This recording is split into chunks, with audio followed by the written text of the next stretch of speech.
বাংলাদেশে এখন প্লেন ধরার আগেই শুরু হয় প্রতিযোগিতা, কে আগে টিকিট পাবে আর কে পাবে না। এক বছরে আন্তর্জাতিক রুটে ভাড়া বেড়েছে গড়ে 25 থেকে 30%, তবুও বিদেশে যাত্রী বাড়ছে, দেশে বাড়ছে ঘুরে বেড়ানোর প্রবণতা।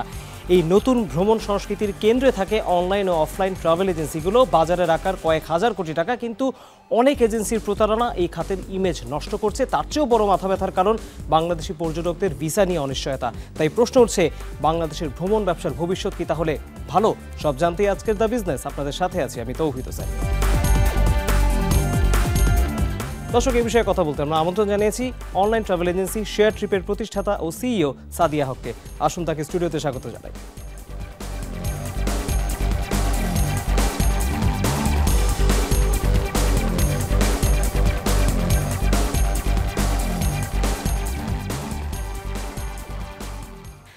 𝗧𝗲𝗹𝗲 হক, আপনাকে স্বাগত জানাতে চাই। আমার আর আপনার প্রথম এই আয়োজনে এভাবে কথা হচ্ছে, এবং আমরাও পর্যটন নিয়ে যে খুব বেশি এপিসোড করেছি বা ট্রাভেল এজেন্সি নিয়ে এপিসোড করেছি তা নয়, কাজে আমার অনেক কিছু জানার আছে। এবং জানতে গিয়ে আমি শুরুতেই ইন্ডাস্ট্রিটা সম্পর্কে জানতে চাই। একটা সময় ছিল যখন আমাদের ট্রাভেল এজেন্সিতে যাওয়ার প্রবণতা কম ছিল, কারণ সংখ্যাটাই কম ছিল। এরপর আমাদের ট্রাভেলের পরিমাণ বাড়লো, তখন আমরা অফলাইন এজেন্সিগুলোতে যেতে শুরু করলাম। এখন তো আমরা অফলাইনেও খুব একটা যাই না, অনলাইনেই আমরা ঘরে বসে টিকিট কেটে ফেলি। সো দি ইভলভ হওয়াটা ইন্ডাস্ট্রি রেভলিউশনটার কথা যদি বলি, কতটা হয়েছি আমরা ইন্টারন্যাশনাল স্ট্যান্ডার্ড অনুযায়ী, আমরা কতটা ম্যাচিউরড হয়েছি as industry? First of all thank you. Travel নিয়ে, এভিয়েশন নিয়ে যমুনা টিভি এবং দ্য বিজনেস এরকম একটা আয়োজন করছে, সেটার জন্য আমাদের আন্তরিকভাবে শুভেচ্ছা এবং উই হাইলি অ্যাপ্রিসিয়েটেড। ট্রাভেল ইন্ডাস্ট্রির it's a very traditional mode ভাবে অপারেট করার একটা ইন্ডাস্ট্রি। তো সেখান থেকে ওভার দ্য ইয়ার্স আমরা যে জিনিসটা দেখতে পাচ্ছি, মানে আমরা যখন এই ইন্ডাস্ট্রিতে আসলাম শেয়ার ট্রিপের নামে, সেখান থেকে এভলিউশনটা has been very significant. Reason being is that যখনই আমরা একটা ইন্ডাস্ট্রিকে ধরি, সেই ইন্ডাস্ট্রিকে কিন্তু দের ইজ আ পারসেপশন যে আমরা ওই ইন্ডাস্ট্রির মধ্যে কী পাবো, কী পাবো না, কীভাবে আমরা সেখান থেকে সার্ভিস পাবো। এবং সার্ভিস ইন্ডাস্ট্রির মধ্যে সবথেকে গুরুত্বপূর্ণ ব্যাপার সেটা হচ্ছে গিয়ে সেটার innovative evolution. So I think the entrance of the online travel platforms, share ট্রিপের মতো আমাদের আরও 2-4 প্লেয়ার্স আছে মার্কেটে, তারা এন্ট্রি করার পরে এই ট্রাভেল ইন্ডাস্ট্রির এভলিউশনটা has been significant and in a very positive way. আপা, এরকম যদি হতেই থাকে, মানে আমরা এখন দেখতে পাচ্ছি যে দুরকম ভার্সন আছে মার্কেটে। ওয়ান থিং ইজ যে অনলাইন ট্রাভেল এজেন্সিগুলোর সংখ্যা বাড়ছে, মানুষেরও ট্রাভেলের পরিধি বাড়ছে, কিন্তু আবার একই সাথে আমরা এমনও দেখতে পাই যে অনেক এজেন্সি পড়ে যাচ্ছে। আবার সব জায়গাতে গেলে সমান সার্ভিস বা একই সার্ভিসটা হয়তো পাওয়া যায় না, কিছু স্পেশালাইজড ভার্সনও আছে। মানে আপনারা যখন বিজনেসের প্রায়োরিটি সেট করছেন, what do you actually have in your mind? মানে আমাদের ফিউচার ট্রেন্ড কি বলে, আপনারা কি প্ল্যান করছেন? এটা আসলে একটা থাম রুল। সার্ভিস ইন্ডাস্ট্রির একটা থাম রুলই হচ্ছে কি এন্ড ইউজারকে খুশি করতে হবে। কারণ আমি যাকে সার্ভ করছি তাকে যদি আমি আসলে ওই লাক্সারিটা না দিতে পারি, ওই গ্র্যাটিটিউডটা না দিতে পারি, তার এক্সপেকটেশনটা যদি আমি না মিট করতে পারি, তাহলে কিন্তু কোনো সার্ভিস ইন্ডাস্ট্রি আসলে ফ্লারিশ করতে পারবে না। এটা ব্যাংকিং সেক্টর বলি, এটা নন ব্যাংকিং সেক্টরস বলি, ইরেসপেক্টিভ অফ দ্য ইন্ডাস্ট্রি।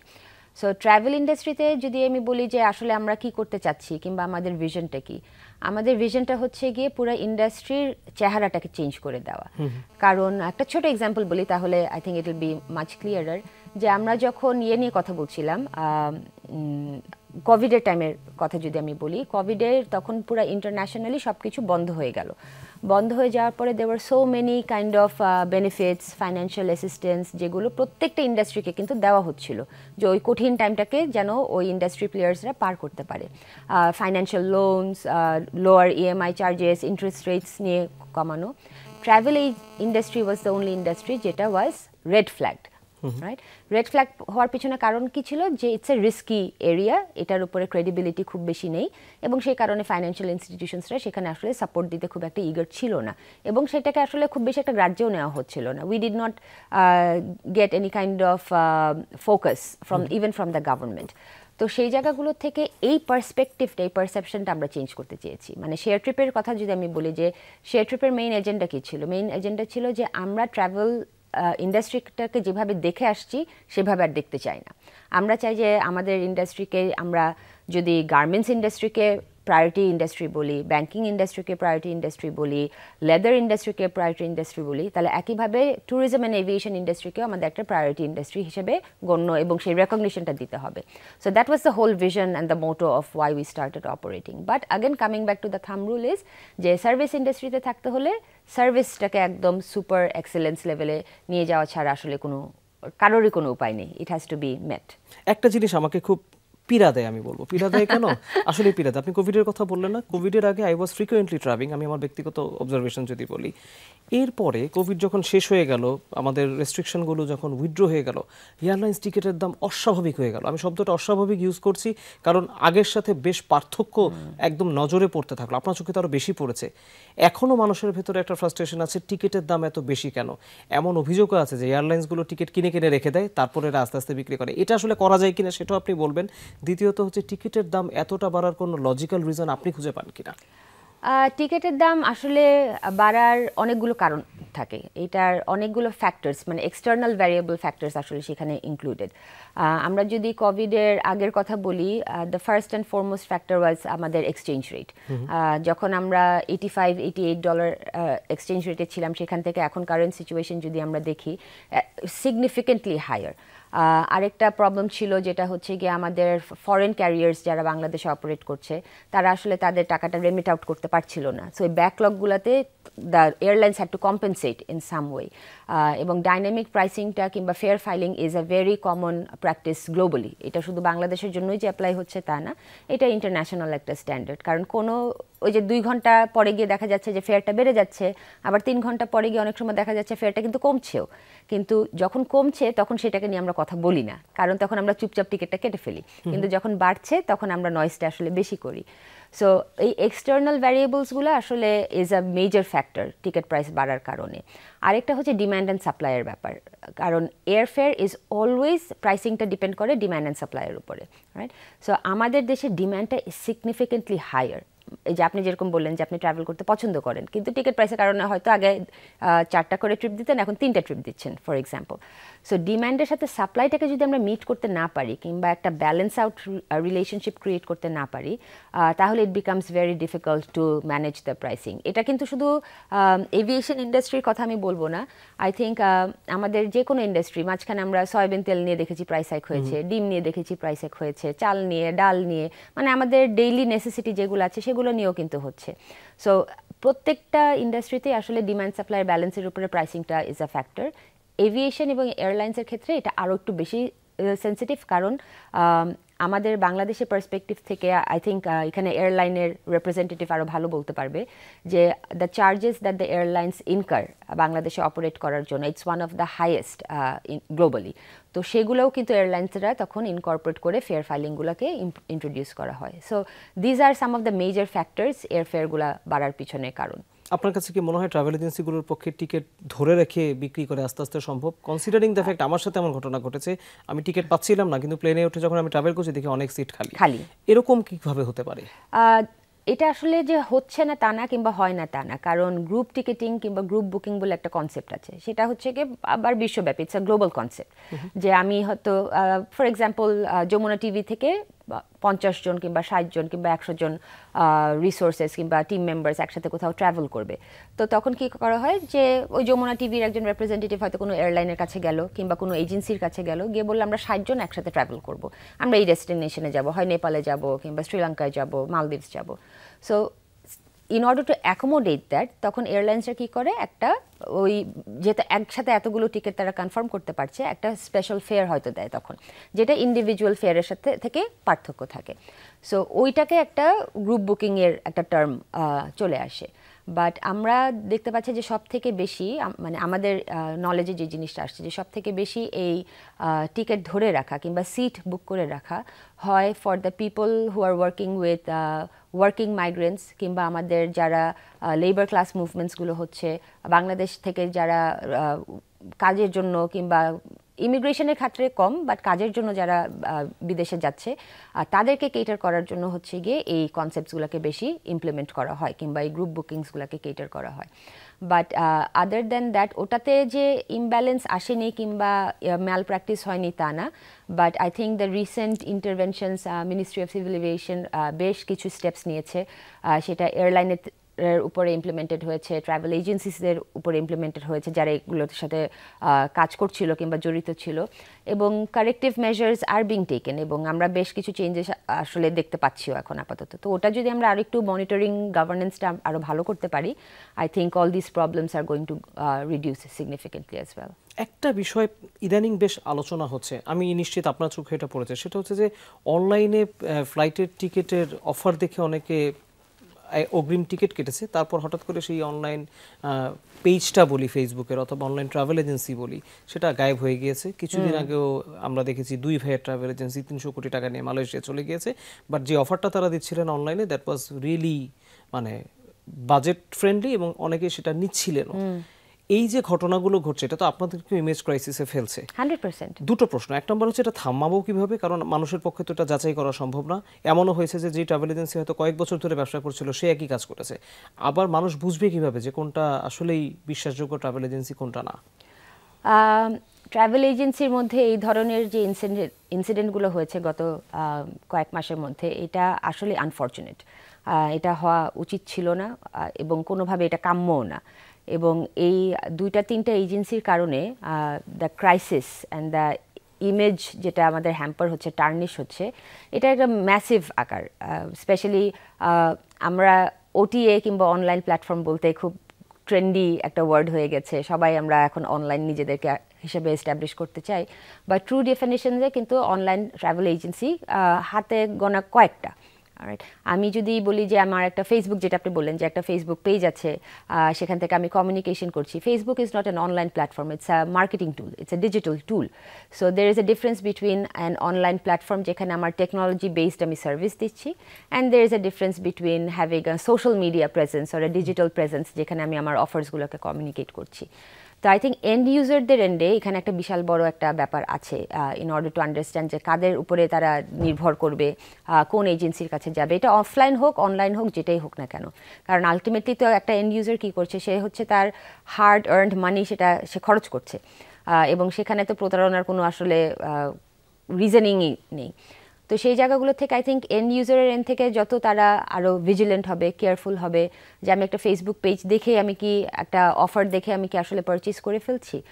আমি ছোট ছোট জিনিসের একটু উদাহরণ দিই, যে আমরা যখন একটা সুটকেস কিনতে চাই, রাইট, আমরা হয়তো বিভিন্ন ই কমার্স প্ল্যাটফর্মে একটা সুটকেসের স্যাম্পল দেখলাম, কিন্তু দেখার পরেও কিন্তু সেটাকে আমরা ভেরিফাই করি যে এটা কোন ব্র্যান্ডের, এটার হাইট কি, ওয়েট কি, ডেপথ কত, ক্যাপাসিটি কত আছে, অন্যান্য ই কমার্স প্ল্যাটফর্মসগুলো কি সেটা একই রেঞ্জে বিক্রি করছে কি না, কিংবা এই যে ই কমার্স প্ল্যাটফর্ম থেকে আমি পারচেসটা করব তাদের সাপ্লায়ার্স কারা আছে, তারা কাদের উপরে ডিপেন্ড করছে, because everyone has a back end thing for procurement. তো এই ভিজিলেন্ট ব্যাপারগুলো যদি আমাদের এন্ড ইউজার্সরা আরও অ্যাওয়্যার হয়, তারা আরও সচেতন হয়, তারা আরও এডুকেটেড হয়, তাহলে I think it makes a very big difference. এখানে আই থিঙ্ক আমি শেয়ার ট্রিপের এক্সাম্পল দিয়ে যদি আবার বলি, যে এখন অনেকেই বলতে পারে যে শেয়ার ট্রিপও তো একটা অনলাইন প্ল্যাটফর্ম, শেয়ার ট্রিপ থেকে আমি কীভাবে বিশ্বাস করবো, এবং we have been following the social media very vigilantly again, যে মানুষের রিয়াকশন কি, কিংবা তারা কিভাবে ইন্টারপ্রেট করছে এই ইনসিডেন্টগুলোতে। দেয়ার টু সাইডস, একটা সাইড হচ্ছে গিয়ে দেয়ার গ্রুপ অফ পিপল যারা আসলে শেয়ার ট্রিপকে ডিফেন্ড করছে, যে না আমরা দেখেছি যে শেয়ার ট্রিপ স্টেপ 1-এ কী ছিল, স্টেপ 2-তে কী ছিল, স্টেপ 3-তে কী ছিল। So there is a gradual growth, right. So যখন একটা বিজনেস গ্র্যাজুয়াল গ্রোথ করে, তার মানে কিন্তু সে প্রত্যেকটা, মানে আপনি ক্লাস 1 থেকে তো আর ক্লাস 10 এক ধাপে চলে যেতে পারবেন না। আপনার 1 থেকে হয়তো ডাবল প্রমোশন নিতে পারেন, ট্রিপল প্রমোশনও নিতে পারেন, 1 থেকে হয়তো 4-এ উঠলেন, কিন্তু 1 থেকে 10-এ যাওয়া যাবে না। সো ওই জিনিসগুলোকে একটু এনশিওর করা যে 1, 2, 3, 4 প্রত্যেকটা ক্লাসকে সে পার করে এসেছে কিনা। আর সেকেন্ড জিনিস হচ্ছে গিয়ে যে যখন আমরা একটা বিজনেসে আসি, এটা কিন্তু কখনো ইন্ডিভিজুয়ালি রান করা যায় না। You need to partner with a lot of stake holders across industries, within industries. তো সেইটা I think one of the most reliable source. যে আবার শেয়ার ট্রিপের পার্সপেক্টিভ থেকে যদি বলি যে আমাদের পার্টনার্স কারা, আমাদের ইকোসিস্টেমের stakeholders, we have the top tiered banks with us, right? Commercial banks of Bangladesh. We have the telco partners with us. We have the lifestyle section যেখানে if you look all the premium brands are there. So যখন আমার একটা Telco আমার সাথে partner করছে কিংবা একটা bank আমার সাথে পার্টনার করছে, তাদের কিন্তু খুব স্ট্রং একটা ডিউ ডিলিজেন্স থাকে, তাদের একটা চেকলিস্ট থাকে যেগুলোকে আমার 100% যদি আমি কনফার্ম করতে পারি তখনই তারা আমাকে তাদের পার্টনারশিপ লিস্টের মধ্যে অ্যাজ অ্যান এলিজিবল পার্টনার হিসাবে গ্রহণ করে নিচ্ছে। তো এই পার্টনারশিপগুলোকে জাজ করা, ইভ্যালুয়েট করাও কিন্তু আমাদের একটা এন্ড ইউজারের কিংবা ক্লায়েন্টের আসলে নিজস্ব রেসপন্সিবিলিটি। আর লাস্টলি যে জিনিসটা আমি বলতে চাই যে অনলাইনকে আমরা এখন কিছুটা হলে কিছুটা না, আমি বলবো যে পুরোপুরি আমরা ট্যাগ করে ফেলছি যে অনলাইন মানেই হচ্ছে গিয়ে স্ক্যামিং, অনলাইন মানেই হচ্ছে প্রতারণা। এখানে আমাদের প্রচুর পরিমাণে এডুকেশন অ্যান্ড অ্যাওয়ারনেস দরকার। কারণ আমরা হুজুকে পাগল একটা কথা আছে, আমরা হচ্ছে কি অনেকটা হুজুকে পাগল। ওটিএ বলতে খুব ট্রেন্ডি বুঝাই দেখে আমরা সবাই এখন ওটিএ হয়ে যেতে চাই, কিন্তু ওটিএর কনসেপ্টটা কি, ওটিএ প্ল্যাটফর্মসগুলো কীভাবে সার্ভিস দেয়, তারা কী ধরনের সার্ভিস দেয়, তাদেরকে আসলে একটা ফুল গ্রোন প্ল্যাটফর্ম আছে কিনা, একটা ওয়েবসাইট আছে কিনা, একটা অ্যাপ আছে কিনা, সেখান থেকে আমি সার্ভিসেসগুলো কত দূর পর্যন্ত অটোমেটেডভাবে নিয়ে যেতে পারছি। কারণ এই জিনিসগুলা আর দ্য ডিটারমিনেন্টস অফ আপনি কি আসলে টেকনোলজি নির্ভর একটা প্ল্যাটফর্ম কিনা। And if you have technology involve, তার মানে ওই ফ্রড হওয়ার কিন্তু চান্সেস আসলে থাকে না। বাট আমাদের ম্যাক্সিমাম জায়গায় দেখা যাচ্ছে যে যারা নিজেদেরকে অনলাইন বলছে তাদের ফ্যাসাডটা হচ্ছে online, but behind the scene everything is actually offline মোডে চলছে। সো অফলাইনে যখন যায় তখন আমার ট্রানজ্যাকশন কীভাবে হচ্ছে সেটারও আমার কোনো ভেরিফিকেশন থাকছে না, আমি কাদের সাথে পার্টনারশিপ করছি, কিভাবে তাদের সাথে ডিল করছি সেটারও ভেরিফিকেশন থাকছে না, তখন আনসার্টেনটিগুলো আসলে অনেক বেশি বেড়ে যায়। ডেফিনেটলি আমরা আরও কিছু প্রশ্নের উত্তর আপনার কাছ থেকে জানবো, তার আগে একটা বিরতি নিব, তারপরে দর্শক একটা বিরতির পর শেয়ার ট্রিপ সিইওর সাথে খুব দ্রুত ফিরবো, আমাদের সাথেই থাকুন।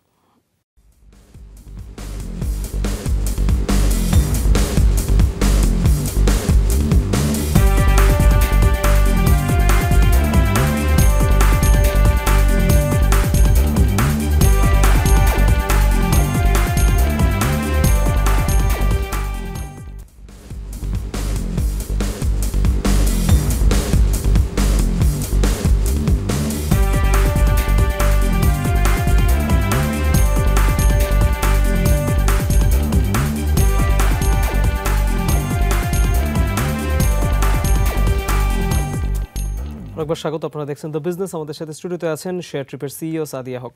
আমি আরও কিছু প্রশ্নের উত্তর যখন জানতে চাইবো, বলছিলাম একটা ইস্যু বোধহয় এখন আপনাদেরকে খুব পীড়া দিচ্ছে, পর্যটকদেরকেও পীড়া দিচ্ছে, বিশেষ করে বিদেশে যাওয়ার ক্ষেত্রে, সেটা হচ্ছে যে ভিসা জটিলতা। প্রচুর ভিসা রিজেক্ট হচ্ছে বা ভিসা পেতে দেরি হচ্ছে বাংলাদেশের মানুষের। এটার ইম্প্যাক্টটা একটু জানতে চাই, এবং আপনারা যখন এখন ট্রাভেল প্ল্যানগুলো তৈরি করছেন বা টিকিটের প্রসেসিংগুলো করছেন, এই ধাক্কাটা আপনারা ফিল করছেন কিনা, যেন there is a significant drop in the purchase because of the visa issues and everything, কি মনে হয়? এটা তো 100%, কারণ আমরা যারা হচ্ছে লেজার ট্যুরিজম নিয়ে কাজ করি তারা হচ্ছে মেইনলি ডিপেন্ডেন্টই হচ্ছে ভিসার উপরে, কারণ Bangladesh is one of the countries যেখানে visa requirement is the highest, right? এবং যেই দেশগুলোতে আমাদের অন অ্যারাইভাল আছে সেখানে আমাদের ক্যাপাসিটি, ইচ্ছা কিংবা যাওয়ার আসলে ইগারনেসটা নেই। সো ভিসা রিজেকশন কিংবা ভিসার ক্লোজিং ব্যাপারটা, যে ভিসা দিচ্ছেই না, অথবা যে দেশগুলো দিচ্ছে আগে হয়তো 5-7 দিনের একটা টাইমলাইন ছিল, সেটা এখন 2-3 মাসে চলে গিয়েছে, রিজেকশন রেটস অনেক হাই হয়ে যাচ্ছে। তো এটার ধাক্কাটা অনেক বড়, এটা আনইম্যাজিনেবল একটা ধাক্কা। কারণ আমাদের মানুষদের যে ট্রাভেল করার ইচ্ছাটা নাই কিংবা কমে গেছে কিংবা পারচেজিং পাওয়ার কমে গেছে, কোনোটাই আসলে হয়নি। We get huge number of request যে আমি যেতে চাচ্ছি কিন্তু ভিসাটা পাবো কিনা সেটা আপনি কনফার্ম করতে পারবেন কিনা। এখন ভিসা পাবো কিনা সেটা কনফার্মেশন আবার কোনো agency other than the consulate or the embassy দিতে পারবে না। But I think major shift in the geopolitical and the bilateral relationships between the countries, এই জিনিসগুলোকে আমাদের চেঞ্জ করা কিংবা ন্যারেশনটা চেঞ্জ করাটা ফ্রম বাংলাদেশ পার্সপেক্টিভ, এটা খুব ইম্পর্টেন্ট। কারণ ওটা যতক্ষণ পর্যন্ত ঠিক না হচ্ছে, আমাদের ধারণা হচ্ছে এই ভিসার প্রবলেমটা আসলে দূর হবে না। যেমন দুবাইয়ের কথাই যদি বলি, দুবাই কিন্তু অলরেডি 2-3 বার করে ওপেন করবে, একটা টেন্টেটিভ ডেট দিচ্ছেও কিন্তু আবার ব্যাকআউট করে ফেলছে। তো এগুলা শুধু যে ট্রাভেলে মানে মানুষের মুভমেন্টের উপরে একটা প্রবলেম ক্রিয়েট করছে তা না, যারা আমরা লেজার ট্যুরিজমের উপর কাজ করছি আমাদের বিজনেসের উপর একটা হিউজ ইম্প্যাক্ট পড়ছে। তো হ্যাঁ, ইটস আ মেজর কনসার্ন, আসলে it's a very big concern, এবং ইমিডিয়েট স্টেপস এটাকে যদি নেগোশিয়েট করে কিংবা কোনো কিছু কারেক্টিভ মেজার্স নিয়ে আসা, একটা কনফিডেন্স বিল্ড করা বাংলাদেশি মানুষদের উপরে কিংবা বাংলাদেশের উপরে যদি কনফিডেন্সটা না থাকে অন্যান্য দেশের, সেই কনফিডেন্সটা বিল্ড করাটা ইজ আ মাস্ট নাও। এখন একটা বিষয় আমি একটু দেখি বলি প্রশ্নটা। আমার কাছে যে স্ট্যাটিস্টিক্স আছে যে বর্তমানে বাংলাদেশে ৫,৭৪৬টি লাইসেন্সধারী ট্রাভেল এজেন্সি রয়েছে, এর মধ্যে ৯৭০টার আইএটি এর স্বীকৃতি আছে। এর ভেতরে কেবলমাত্র ৩৫০ প্রতিষ্ঠান বড় এয়ারলাইন্সগুলো বা বড় যে মানে এমিরেটস, কাতার, সিঙ্গাপুর এয়ারলাইন্স, সৌদি এয়ারলাইন্স এদের সাথে তারা পার্টনারশিপে রয়েছে, অর্থাৎ তারাই টিকিটগুলো বিক্রির অনুমতি পেয়েছে, বাকিরা এখনও পায়নি। এতগুলো ট্রাভেল এজেন্সি সবাই পেল না, আমি ধরে নিচ্ছি কোয়ালিটি ডাজ ম্যাটার, বাট এর বাইরে এই ধরনের আরেকটু সংখ্যা পরিধি বাড়া উচিত কিনা, বা এটা আপনাদের ট্রাভেল এজেন্সিগুলোতে বড় এয়ারলাইন্সগুলোর কাজ করার ক্ষেত্রে কোনো চ্যালেঞ্জ তৈরি করছে কিনা? এখানে আসলে অনেকগুলো স্টেপস আছে।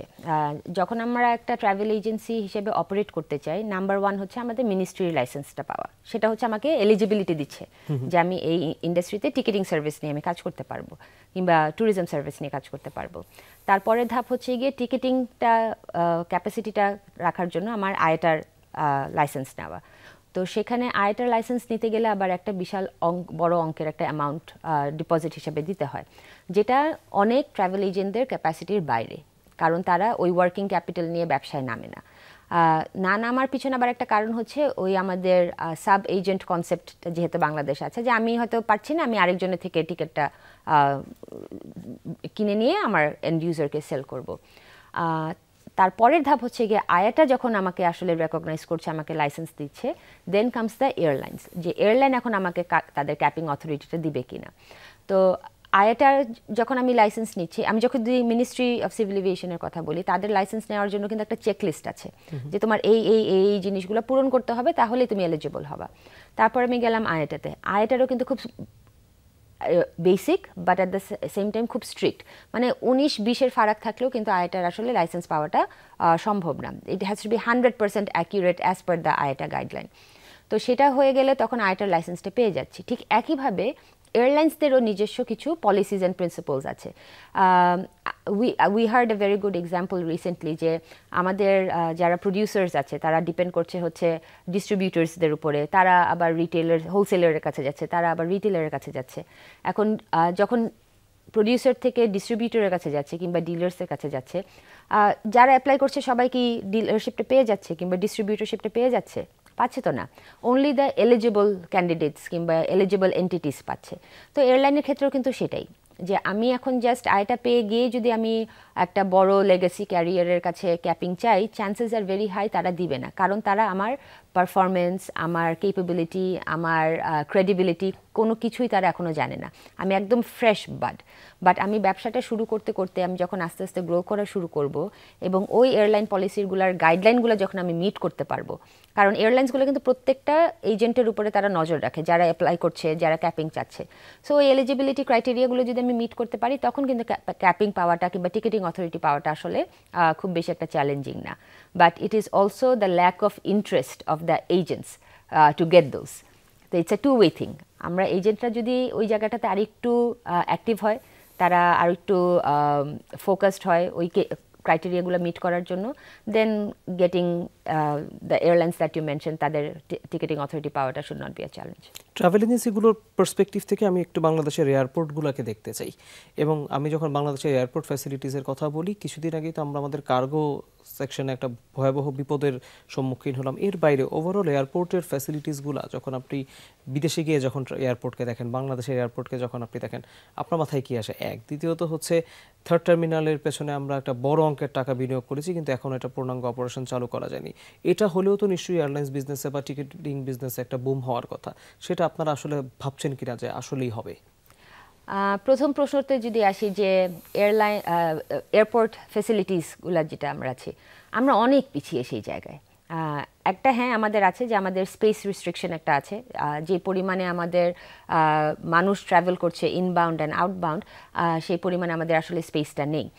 বাট স্পেস না থাকা can not be an excuse for the proper maintaining of the basic hygiene যেগুলো আছে, রাইট? যে আমি আসলে ফর এক্সাম্পল আমরা একটা ছোট দেশের এয়ারপোর্টে যদি দেখি, সেখানেও কিন্তু মাল্টিপল ব্র্যান্ড থাকে, ডিউটি ফ্রি শপস থাকে, যেখানে if there is a delay in any of the flights, আমি খুব সুন্দর করে 2-3 ঘন্টা 4 ঘন্টা কাটিয়ে দিতে পারি।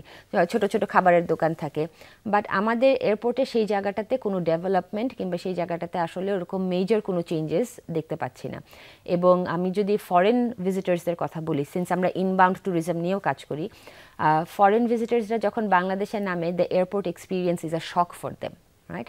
কিছুদিন আগে ইনভেস্টমেন্ট সামিটটা হয়েছিল, সেখানে বড় বড় ইনভেস্টার্সরা বাংলাদেশে এসেছিল, এবং ম্যাক্সিমামের কাছেই ছিল যে এয়ারপোর্টের ধাক্কাটা আমরা এখনও বের হয়ে আসতে পারছি না, লাগেজ নিয়ে ধাক্কাধাক্কি, ট্রলি পাওয়া যাচ্ছে না, ওয়াশরুম ফেসিলিটিস অত বেটার না। আগের থেকে আমি বলবো যে অনেক ভালো হয়েছে, but this is not the standard that showcases the productivity of a country, right? So এখানে আমাদের অনেক ডেভেলপমেন্ট করার, অনেক কাজ করার স্কোপ আছে, এবং এটা ইমিডিয়েটলি করার দরকার, কারণ each day is a delay here. আর থার্ড টার্মিনালের ব্যাপারটা আসলে আমাদের কাছেও একটা প্রশ্ন, যে কেন এটা ওপেন হচ্ছে না, কিংবা কোথায় আসলে বাধা, কি করলে এটা ওপেন হবে। কারণ এটা যে শুধু ন্যাশনাল একটা ইন্টারেস্ট তা না, এটা এখন একটা ইন্টারন্যাশনাল ইন্টারেস্টে পরিণত হয়ে গেছে। এবং of course the number of travellers, মানে আমরা এক্সপেক্ট করছি যে আউটবাউন্ড ট্রাভেল তো হবে, বাংলাদেশ থেকে মানুষরা আরও থার্ড টার্মিনালের এক্সপিরিয়েন্সটা নেওয়ার জন্য অনেকে ট্রাভেল করবে, মানে ফার্স্ট টাইম ট্রাভেলার্সও অনেক বেড়ে যাবে। কিন্তু এখন যারা আমরা ইনবাউন্ডের কাজ করছি, যে ফরেন ভিজিটার্সরা যারা বাংলাদেশে আসছে, সেটার ট্র্যাকশন সিগনিফিকেন্টলি হায়ার হবে। এবং ইনবাউন্ড ট্যুরিজমকে যদি আমরা লেভারেজ করতে পারি, অ্যাডভান্টেজটা হচ্ছে গিয়ে যে আমাদের ইনকামিং রেমিটেন্স, ডলার রিজার্ভ, এগুলো সবই কিন্তু বাড়ছে। So third terminal is crucial for the tourism industry, এটা একদম 100 মানে আনডাউটেড। একটা বিষয় আপনাদের নিশ্চয়ই চোখে পড়েছে, আমি একটা স্ট্যাটিস্টিক্সও দেখছিলাম যে গত বছরের পরিসংখ্যান অনুযায়ী বাংলাদেশের ডোমেস্টিক ফ্লাইটের যে যাত্রীর সংখ্যা, সেটা প্রায় 3.5% মতো বেড়েছে। তার মানে মানুষের সময় বাঁচানোর জন্য হোক, বা কনভেনিয়েন্সের জন্য হোক, কমফোর্টের জন্য হোক, মানুষ এখন এয়ার ট্রাভেল বেশি করছে ডোমেস্টিক ইন্ডাস্ট্রিতে। এই বুমটা আপনি আসলে খেয়াল করছেন কিনা? আমার কিন্তু মনে হয় এখানেও টিকিটের দাম একটু বেশি, এক। দ্বিতীয়ত হচ্ছে যে আমরা ওখানেও এয়ারপোর্টের ফ্যাসিলিটিসগুলো একটা বড় প্রশ্নের কারণ হয়ে দাঁড়ায়। অন্যান্য যে এয়ারপোর্টগুলো ঢাকার বাইরে আমাদের আছে, সেটা নিয়ে আপনার কি মনে হয় যে ডোমেস্টিক ট্রাভেল এক্সপিরিয়েন্স নিয়ে আমাদের বা নীতি নির্ধারকদের আরেকটু কাজ করা উচিত? অবশ্যই, মানে শুধু ডোমেস্টিক এভিয়েশন সেক্টর না, ডোমেস্টিক ট্যুরিজম ইটসেলফকে আমাদের ফোকাসে নিয়ে আসা উচিত। আমাদের কিন্তু যখন আমরা আমাদের বাংলাদেশকে রিপ্রেজেন্ট করি, ছবি যেগুলো দেখানো হয়, রাইট, পতেঙ্গা থেকে শুরু করে, সুন্দরবন থেকে শুরু করে, মানে প্রত্যেকটা ট্যুরিস্ট স্পটস যেগুলো আমাদের আছে, ছবিতে যে চেহারাটা ভার্সেস ওই জায়গায় ডেস্টিনেশনে যাওয়ার জন্য যে জার্নিটা, সেটা কিন্তু আসলে মিলে না, ওই এক্সপিরিয়েন্সটা কিন্তু আমি পাচ্ছি না। তো ডোমেস্টিক এয়ার টিকেটস বলেন কিংবা ডোমেস্টিক এভিয়েশন বলেন, এটার বুম আসাটা খুবই স্বাভাবিক, কারণ আমাদের infrastructure development is still very poor, traffic commute time অনেক সিগনিফিকেন্টলি হায়ার। তো সেই জায়গায় সময় বাঁচানোটা আমাদের একটা ক্রুশাল ফ্যাক্টর হয়ে যাচ্ছে। ডোমেস্টিক টিকেটের প্রাইসিংয়ের নিয়ে যদি কথা বলি, আবার ওই আগের এক্সাম্পলটাতে যেতে হয় যে ওই এক্সটার্নাল ভ্যারিয়েবল ফ্যাক্টরসগুলো একটা বড় ফ্যাক্টর। ডিম্যান্ড সাপ্লাই, মানুষ এখন পারচেজিং পাওয়ার আছে, তারা ট্রাভেল করতে চায়, তারা হচ্ছে গিয়ে 2-3 দিনের উইকেন্ড হলে তারা এদিক সেদিকে ঘুরে বেড়াতে পছন্দ করে। তো সেই জায়গাগুলো যদি আমরা নাম্বার অফ ডোমেস্টিক এয়ারপোর্টস আরও বাড়াই with the right infrastructure and capacity, সেগুলার স্ট্রাকচারাল বলি, সেগুলার এক্সপিরিয়েন্স বলি, আমরা যদি কনসিডারেশনে নিয়ে বাড়াই এবং ডোমেস্টিক ফ্লাইটের পরিধিও আমরা বাড়াই, ডোমেস্টিক ট্যুরিজম আনডাউটেডলি একটা খুব সিগনিফিকেন্ট একটা বুম দেখতে পাবে। আপনারা কি এমন রেসপন্স এখনো পাচ্ছেন? যেহেতু বিদেশের যাওয়ার ক্ষেত্রে আমি দেখতে পাচ্ছি যে অনেক রেস্ট্রিকশন আছে, মানুষ এখন আসলে ডোমেস্টিক ট্যুরিজমের দিকে আগ্রহ হচ্ছে, বা আপনাদের কাছে এসে জিজ্ঞেস করছে যে আমরা কি পেতে পারি, কি ফ্যাসিলিটিস আছে। এটা কিন্তু শুধু এই ভিসা রেস্ট্রিকশনের কারণে যে ডোমেস্টিক ট্যুরিজমটা খুব প্রভাবিত হয়েছে তা না, এটা কোভিডের টাইম থেকে আমরা এই চেঞ্জটা দেখতে পাচ্ছি। কারণ তখন তো কেউ বাইরে যেতে পারতো না, লকডাউন যখন হলো তখন কিন্তু কিছুদিন যাওয়ার পর, কয়েক মাস যাওয়ার পরে হোটেলসগুলো খুব অল্প পরিসরে অপারেট করা শুরু করলো, যে 30% ক্যাপাসিটি নিয়ে হোটেল ওপেন করতে পারবে, একটা রিসোর্ট অথবা একটা রেস্টুরেন্ট হচ্ছে গিয়ে 15% ক্যাপাসিটি দিয়ে ওপেন করতে পারবে। That was the game changer. কোভিডের টাইমে কিন্তু ডোমেস্টিক ট্যুরিজম নিয়ে কিংবা দেশের ভিতরে ঘোরার যে এক্সপিরিয়েন্সটা আছে সেটা নিয়ে মানুষ অনেক বেশি এক্সাইটেড হয়ে গেল। বিগেস্ট এক্সাম্পল হচ্ছে গিয়ে আমরা the number of resorts, hotels যেগুলো আসলে এখন ডেভেলপ করছে কিংবা তৈরি করা হচ্ছে, ইনসেন নাম্বার, মানে এক্সপোনেনশিয়াল লেভেলে মনে হচ্ছে যে এটা বেড়ে যাচ্ছে। তো এগুলো সবই কিন্তু দ্য ইন্ডিকেটার্স যে আমরা দেশের ভিতরে ট্রাভেল করতে পছন্দ করি। তো ডোমেস্টিক ট্যুরিজমকে নিয়ে আমাদের কাজ করার মেজর যে চ্যালেঞ্জটা সেটা হচ্ছে আমরা হসপিটালিটি যেই সেকশনটা আছে সেটাতে আমরা আসলে ইভলভ করতে পারিনি। আমি যদি মালদ্বীপসের এক্সাম্পল বলি, নেপালের এক্সাম্পল বলি, শ্রীলঙ্কার এক্সাম্পল বলি, the moment you land, right, ওরা এমনভাবে ওয়েলকাম করবে, ওরা এমনভাবে আপনাকে আপ্যায়ন করবে, গ্রিট করবে, আপনাকে রাখবে, আপনার খাওয়া নিয়ে টেনশন করবে, কেটার করবে টু অল ইউর নিডস। ওই লেভেল অফ ওপেননেস, ওই লেভেল অফ কর্ডিয়ালিটিটা আমরা এখনও নিজেদের মধ্যে তৈরি করতে পারিনি। So hospitality, infrastructure, security, accommodation, transportation, এগুলোর কম্বিনেশনে যদি আমরা কাজ না করি, এবং সেখানে গভর্নমেন্টের একটা বিশাল বড় স্টেক আছে, কারণ এটা শুধু গভর্নমেন্ট না, I think it's both public private partnership that can come into action, তখনই আরও ফাস্টার কাজ হতে পারে। বাট এটা গ্রো করাটা এটা এসেনশিয়াল, কারণ এটা না হলে আমরা ওই ইনবাউন্ডের যে একটা আমাদের খুব বিশাল অপরচুনিটি আছে সেটাকেও আমরা হারিয়ে ফেলবো। ডেফিনেটলি। আমরা আরেকটি বিরতি নেব, ফিরে এসে আমরা আপনার কাছ থেকে র্যাপিড ফায়ার প্রশ্নের উত্তর জানবো যেগুলো ইয়াংরা পাঠিয়েছে। আমরা একটা বিরতি নিচ্ছি দর্শক, এটা বিরতির পর খুব দ্রুত ফিরছে, আমাদের সাথেই থাকুন।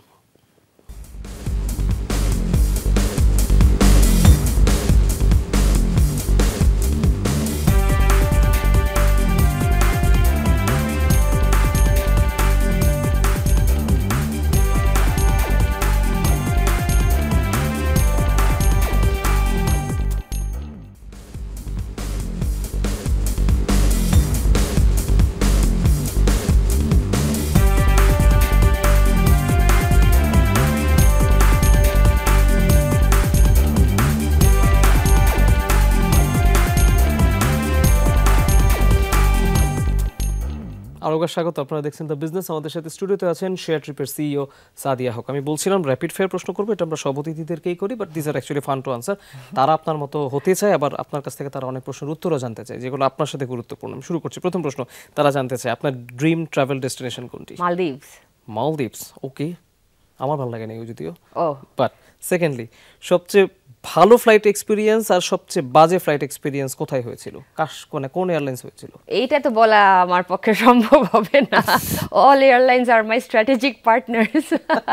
I will opt out from this answer. ভালোটা বলেন এট লিস্ট। ভালোটা I think all legacy airlines. আমরা এমিরেটস, কাতার, ইভেন ইন্ডিগো যে এক্সপিরিয়েন্স আমরা পেয়েছি as a budget carrier, it was amazing. Okay, তৃতীয় প্রশ্ন, ট্রাভেল ইন্ডাস্ট্রিতে নেক্সট বিগ ট্রেন্ড কোনটি হতে যাচ্ছে? ট্রাভেল ইন্ডাস্ট্রিতে অনেকগুলো ট্রেন্ড হতে পারে, বাট আমাদের এখন adventure tourism is a new thing. আমরা এক্সপিরিয়েন্সটা করতে, নতুন নতুন জিনিস এক্সপিরিয়েন্স করাটা is a very big thing now. So I think this will grow significantly. Okay, চতুর্থ প্রশ্ন, ট্রাভেল এজেন্সি ব্যবসা এখন সবচেয়ে বড় চ্যালেঞ্জ কোনটি? ভিসা, টিকিট নাকি trust? I would say visa and trust, এই দুটো। ওকে, সিক্স প্রশ্ন, ভালো ট্রাভেল কনসালটেন্ট হতে হলে কোন গুণটা থাকা জরুরি? ধৈর্য, তথ্যের জ্ঞান নাকি যোগাযোগের দক্ষতা? তিনোটাই। তথ্য যদি না থাকে আমি আসলে ইনফর্ম করতে পারবো না, এবং তার থেকে বড় ব্যাপার হচ্ছে তথ্য জানার আগে ওই ইগারনেসটা থাকতে হবে যে আমি শিখতে চাই, জানতে চাই, আরও পরিসরটাকে বাড়াতে চাই। ওটা যদি থাকে, ট্রাভেল কনসালটেন্ট হওয়া is not a difficult job. The passion needs to be there. Definitely. 7 নম্বর প্রশ্ন, কোনো নতুন কর্মী নিয়োগের সময় আপনি কোনটা আগে দেখেন, অভিজ্ঞতা না অ্যাটিটিউড? অ্যাটিটিউড। কারণ অভিজ্ঞতা অর্জন করানো যায়, কিন্তু অ্যাটিটিউড প্রবলেম থাকলে ওটাকে চেঞ্জ করাটা ইজ ডিফিকাল্ট। ওকে, পরের প্রশ্নে, আপনার লিডারশিপ পার্সপেক্টিভ আসলে কি? আপনি কি মনে করেন কোনটা আসলে বেশি জরুরি, টিম ওয়ার্ক নাকি টাইট কন্ট্রোল? নিজের ডিসিশন সব সময় আমার personal preference is team work, কারণ I operate best when my teams are functioning with me. বডির ডান হাত, বাম হাত, হাত পা যদি না থাকে তাহলে একটা বডি ফাংশন করতে পারে না। So team work is very important. Okay, আপনার কাছে সাফল্যের ডেফিনেশন কি? মানুষের অ্যাকসেপ্টেন্স, ভালোবাসা, ট্রাস্ট, এই তিনটা পাওয়া গেলেই ইটস মোর দেন এনাফ। ওকে, 10 নম্বর প্রশ্নটা একটু হাইপোথেটিক্যাল সিচুয়েশন, বাট তারা জানতে চায়, ধরুন আন্তর্জাতিক বাজারে নতুন অংশীদার বা পার্টনার নির্বাচন করতে হবে, যেখানে আপনার প্রফিট বেশি কিন্তু আপনার পার্টনারের রেপুটেশন নিয়ে প্রশ্ন আছে, আপনি কি করবেন? পার্টনার রেপুটেশন নিয়ে প্রশ্ন থাকলে ইটস আ নো, কারণ পার্টনার রেপুটেশনের সাথে আমার রেপুটেশনটাও জড়িত। সো আমার রেপুটেশন যদি টার্নিশ হয়, তার মানে হচ্ছে যে আমি এতদিন ধরে যা বিল্ড করে এসেছি সব কিছু tarnished. So profit comes at a much later stage, but your reputation, image is the first and most important thing. Fair enough, আমরা র্যাপিড ফায়ারের অংশটি শেষ হলাম। আশা করি যাদের যে উত্তর দরকার তারা সেগুলো পেয়ে গিয়েছে। আমি যখন একটু ইয়াংদের সাথে কথা বলছিলাম, আপনি বলছিলেন যে ট্রাভেল কনসালটেন্ট হতে হলে মানে ওই ন্যাকটা থাকতে হয় এই ইন্ডাস্ট্রিতে কাজ করার। আইডিয়াইজ আমি যখন কথা বলছিলাম আমি দু ধরনের হতাশা পেয়েছি। আমি হতাশা শব্দটা এই কারণে ইউজ করলাম, যারা ট্রাভেল এজেন্সির উদ্যোক্তা হতে চান বা কোনোভাবে ইন্ডাস্ট্রির সাথে পার্টনারশিপে থাকতে চান, ব্যাকওয়ার্ড লিঙ্কে যে কিছু আলাদা সার্ভিস করতে চান, তারা বুঝতে পারছেন না তারা আসলে ইন্ডাস্ট্রি নিয়ে কত দূর এগোতে পারবেন। এখন তো এমন আলোচনা হচ্ছে যে সামনে আসলে আর্টিফিশিয়াল ইন্টেলিজেন্সই টিকিট করে দিবে, আলাদা করে ওটি এর দরকার হবে না। So this is one thing, আপনি তাদেরকে কি আশা দেবেন? দ্বিতীয়ত হচ্ছে যারা ক্যারিয়ার করতে চায় তাদের আসলে লম্বা ক্যারিয়ার করার সুযোগ এই ইন্ডাস্ট্রিতে আছে কিনা? হ্যাঁ, অবশ্যই। আর্টিফিশিয়াল ইন্টেলিজেন্সটা আসলে সব ইন্ডাস্ট্রির মধ্যে একটা ভীতি ধরিয়ে দিয়েছে যে মানুষকে রিপ্লেস করে ফেলবে। আমার পার্সোনাল হচ্ছে গিয়ে, আমরা যখন মোবাইল ফোন পেয়েছি তখনও কিন্তু আমরা এই ধরনের কথা বলেছি যে সব কিছু বন্ধ হয়ে যাবে মোবাইল ফোনের কারণে, আমরা আর অন্য কিছু মানুষের সাথে যোগাযোগ, সোশ্যালাইজেশন অ্যান্ড এভরিথিং, কিন্তু সেটা কিন্তু আসলে হ্যাঁ পরিসর হয়তো কমেছে কিন্তু পুরোপুরি বিলুপ্ত হয়নি। তো যখনই আমরা এরকম টেকনোলজিক্যাল কোনো নতুন একটা ইনোভেশন আমরা প্রায় প্রথমে আমরা সেটাকে ভয়টা আমরা নিয়ে নিই যে রিপ্লেস হয়ে গেল, বন্ধ হয়ে গেল। সার্ভিস ইন্ডাস্ট্রির বেস্ট পার্ট হচ্ছে কি হিউম্যান টাচ ছাড়া কিংবা ওই হিউম্যান এক্সপিরিয়েন্সটা ছাড়া আসলে service industry can not sustain. AI of course important, কারণ কেন কি এই যে অটোমেশনের কথা, যে টিকিট কাটার জন্য কিন্তু সেই এক্সপিরিয়েন্সটা আসলে দরকার পড়ে না, দ্যাট হিউম্যান ইন্টারাকশন এবং দ্যাট পার্সোনালাইজেশন। কিন্তু যখন আপনি একটা হলিডে প্যাকেজ করতে যাবেন তখন কিন্তু আপনি জিজ্ঞেস করবেন আচ্ছা আমি হোটেলটাতে যখন থাকবো তখন ওখানে সার্ভিসটা কী ধরনের, সামনের ভিউটা কী ধরনের। এখন একটা এআই জেনারেটেড কনসেপ্ট আপনাকে বলে দিবে যে you get hill view or you get sea view, versus একজন যখন ট্রাভেল কনসালটেন্ট থাকবে সে বলবে যে সামনে সবুজ আর সবুজ আপনি দেখবেন, তার পাশে ঢেউয়ের শব্দ আপনার কানের মধ্যে ভেসে আসবে। এই যে পার্সোনালাইজেশনের ব্যাপারটা, that is the work of the travel consultant to sell that experience. The more that we sell that experience, the better consultants we become. So AI or any further innovations will happen, but সেটা যে আমাদের সবাইকে বিলুপ্ত করে দিবে সেই জিনিসটা ভাবা ইজ রং। আমাদের এক্সপার্টিজ আমাদের নিজেদের জায়গায় বিল্ড করতে হবে। যারা নতুন উদ্যোক্তা হতে চায় তাদের কি বলবেন? We welcome you, we need more people. উদ্যোক্তা হওয়া খুবই, আমি আমার পার্সোনাল এক্সপিরিয়েন্স থেকে যদি বলি, it's a very difficult job. আমি প্রচুর উদ্যোক্তাদের সাথে কথা বলেছি, ঢাকার ভিতরে ঢাকার বাইরে। তারা খুব শর্টকাট একটা জার্নি চায় যে আমি নিজেকে এন্টারপ্রেনার বলবো, তারপরে আমি খুব সাকসেসফুল একটা উদ্যোক্তা হয়ে যাব। আসলে জার্নিটা এত সহজ না। তো যারা খুবই প্যাশনেটলি এবং মানে দিন রাত এক করে আসলে এই জায়গায় আসতে চায়, তাদের জন্য আশাটা ইজ মোর ভ্যালিড। এবং we need more entrepreneurs, not only in the travel and tourism sector but across all industries. একটা বিষয় আপনার কাছে মাথায় আসে কিনা, সেটা হচ্ছে যে ওই যে ক্যারিয়ার করার কথা যেটা বললো, আসলে কি বড় ক্যারিয়ার তারা করতে পারে? কেউ কেউ হয়তো ভাবে যে এই ক্যারিয়ার দিয়ে বিদেশে চলে যাওয়া সম্ভব কিনা, সেটাও তারা বুঝতে পারে না। বাট আপনার কাছে এই ক্যারিয়ারের ইভলভটা আসলে কেমন হওয়া উচিত, এভলিউশনটা কেমন হওয়া উচিত? আমি যদি আবার শেয়ার ট্রিপের এক্সাম্পল বলি, যে শেয়ার ট্রিপে আমরা যে জিনিসটা করেছি, আমরা একটা টিপিক্যাল ট্রাভেল এজেন্সির মতো আমরা অপারেট করি না। আমি যদি একটা লিডিং এমএনসি কে দেখি, তাহলে তারা যে কনসেপ্টে যায় যে একটা অর্গানাইজেশনাল হায়ারার্কি থাকে, রাইট? যে আমি জবটা স্টার্ট করছি অ্যাজ অ্যান এক্সিকিউটিভ, তারপর আমি আস্তে আস্তে কিন্তু ল্যাডার দিয়ে উপরে উঠছি, আমি আমার portfolios roles and responsibility split করছি। আমাদের কনসেপ্টটা হচ্ছে গিয়ে 1-2-3 পর্যন্ত এই ইন্ডাস্ট্রিতে যা এসেছে, যে টিকিটিং করে সে শুধু টিকিটিংই করবে, সে হয়তো হলিডে করতে পারবে না। যে হলিডে করবে সে ভিসা করতে পারবে না, যে ভিসা করবে সে হোটেল করতে পারবে না। এই কনসেপ্টটা ভাঙতে হবে। এই কনসেপ্টটা যদি আমরা ভাঙতে পারি তাহলে কিন্তু আমরা, ক্রিকেটে আমাদের অলরাউন্ডার বলে একটা কনসেপ্ট আছে না, he can do anything and everything, right? So travel consultant মানে হচ্ছে অলরাউন্ডার হতে হবে। ওই গণ্ডিটাকে যদি আমরা ভেঙে ফেলতে পারি যে না আমি খালি টিকিটিংই করি, আমি ভিসা সম্পর্কে আমি কিছু জানি না, কিংবা আমি হলিডে কী হয় জানি না, আমি ডোমেস্টিক ট্যুরিজম জানি না, আমি আউটবাউন্ড ট্যুরিজম জানি না, তাহলে আমাদের ক্যারিয়ারটা ওই লিমিটেড আকারেই থেকে যাবে।